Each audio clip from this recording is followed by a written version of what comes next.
सुप्रभात दोस्तों।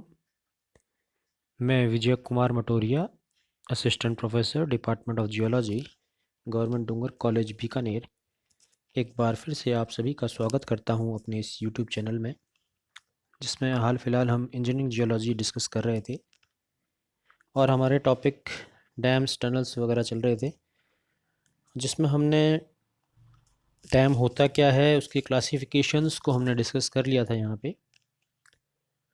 उम्मीद है आप सभी ने उन वीडियोस को अच्छी तरह देखा होगा और समझा होगा और वो आपके पढ़ाई में सहायक सिद्ध हुए होंगे। आज हम यहाँ पर डिस्कस करेंगे selection of dam site.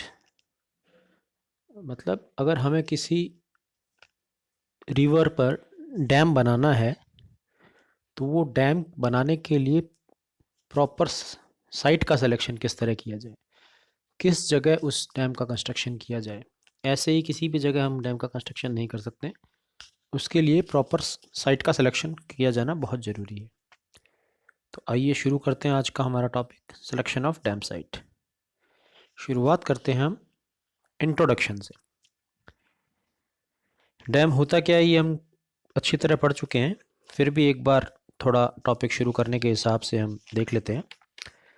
Dam में be defined as a solid barrier constructed at a suitable location. यहाँ suitable लोकेशन इंपॉर्टेंट चीज़ है। Across a river to store water flowing through that river. Dam एक ऐसा solid barrier है जिसे हम river के क्रॉस बनाकर वाटर का स्टोरेज करते हैं। और स्टोरेज करने से क्या बनता है? either lake or reservoir. Reservoirs created by dams suppress the floods and provide water for activities such as irrigation, human consumption, industrial use, aquaculture and navigability. जो रिजर्वायर क्रिएट हुआ है उससे फ्लड कंट्रोल हो सकते हैं, हमें पानी की जो हमारी आवश्यकताएं हैं वो पूरी हो सकती हैं, नेविगेशन में सहायक हो सकता है, या एक्वेटिक एक्टिविटीज़ फिशिंग वगैरह के लिए भी ये लाभदायक है। या दूसरे शब्दों में कहें तो dam is a water tight seal placed in a river in order to create a lake और reservoir by impounding the stream flow. Dam एक वाटर टाइट कंस्ट्रक्शन है, एक ऐसा सील प्लेस्ड है जहाँ पे हम पानी को रोकते हैं और रिजर्वायर बनाते हैं। It must be stable under all loading conditions and forces acting on it.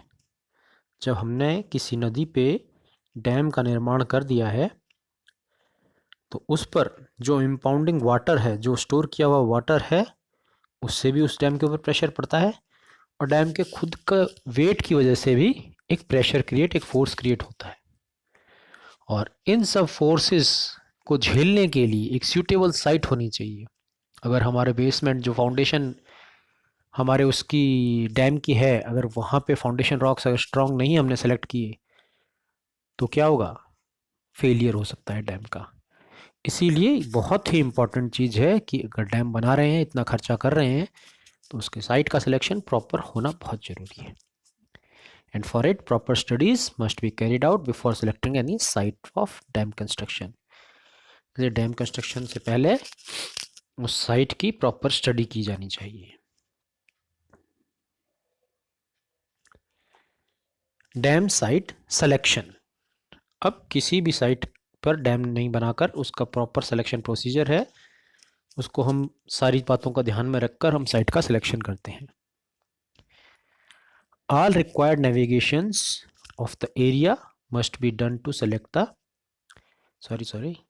I repeat, all required investigations of the area must be done to select a suitable site for dam construction.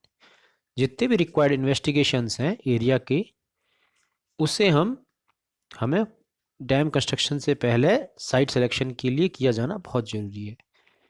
Most of the dam failures that have occurred in the past are not due to faulty design or construction, but mainly due to neglect in proper site selection studies.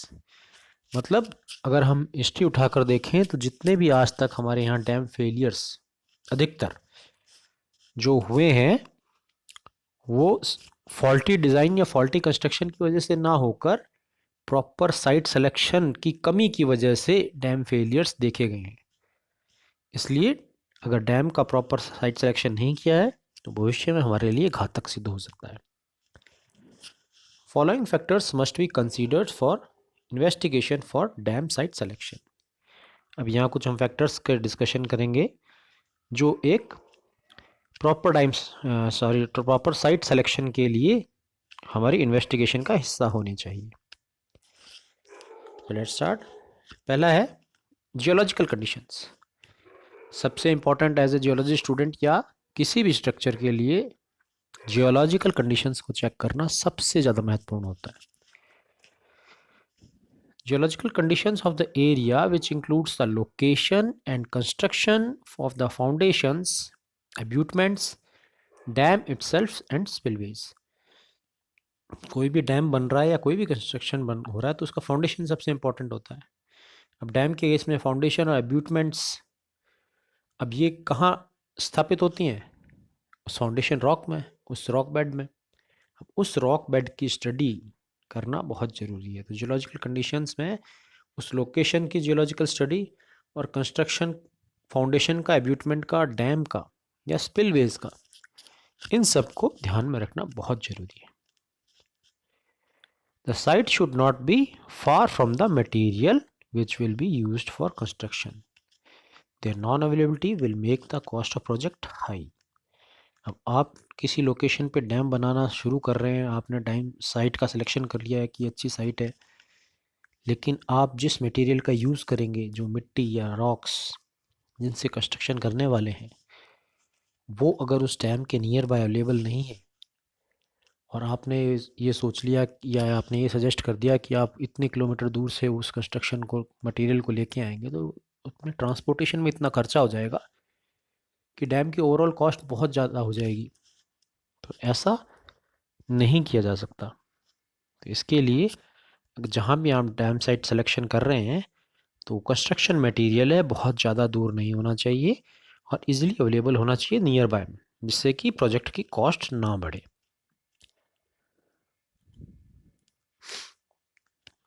Planning for river divergence while the dam is being constructed.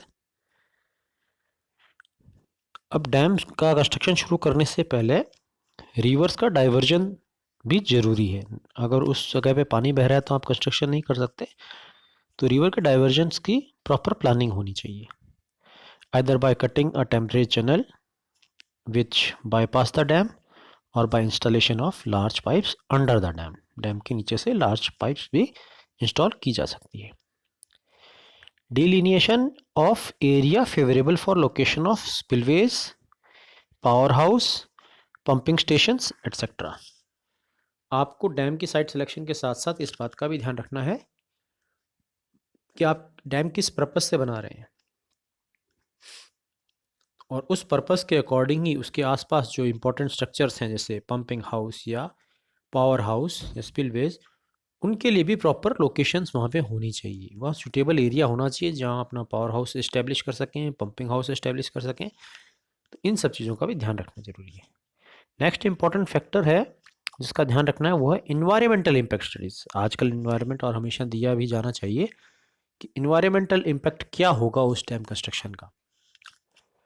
Short and long term effect of a proposed reservoir and the construction operations on the reason.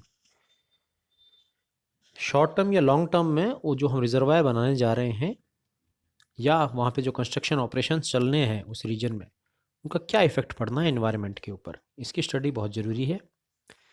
Aesthetics sorry plant animals ecology, river ecology, fish preservation and public amenities of the reservoir and downstream reaches. जो हम dam या reservoir बना रहे हैं उसका आसपास के animal, plants, ecology, fishes पे क्या इफ़ेक्ट पड़ने वाला है, इन सब की स्टडीज़ हमें टाइमली की जानी बहुत ज़रूरी है। Noise and dust hazards in the construction. अब कंस्ट्रक्शन ऐसा तो है नहीं कि 2 दिन 5 दिन चलने वाला है, कंस्ट्रक्शन सालों तक चल सकता है। तो उस कंस्ट्रक्शन के दौरान जो नॉइज़ प्रोडक्शन होगा, नॉइज़ प्रोड्यूस होगा या डस्ट प्रोड्यूस होगा, उसके क्या हज़ार्ड्स हो सकते हैं। मान लीजिए आपकी कंस्ट्रक्शन आप कोई फॉरेस्ट एरिया में कर रहे हैं वहाँ पे आसपास कुछ ऐसी स्पीशीज़ रहती हैं जो कि काफ़ी एंडेंजर्ड है, वहाँ आप इतना नॉइज़ प्रोड्यूस करते हैं कि वो वहाँ से भयभीत होकर भाग जाएँ, तो वो एक बहुत बड़ा लॉस हो सकता है एनवायरनमेंट को। तो इन सब चीज़ों का भी ध्यान रखना ज़रूरी है।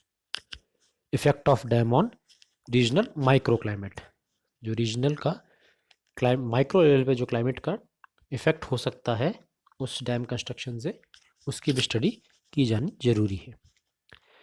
Thanks for watching this video. Next part हम नेक्स्ट वीडियो में हम डिस्कस करेंगे। Thank you.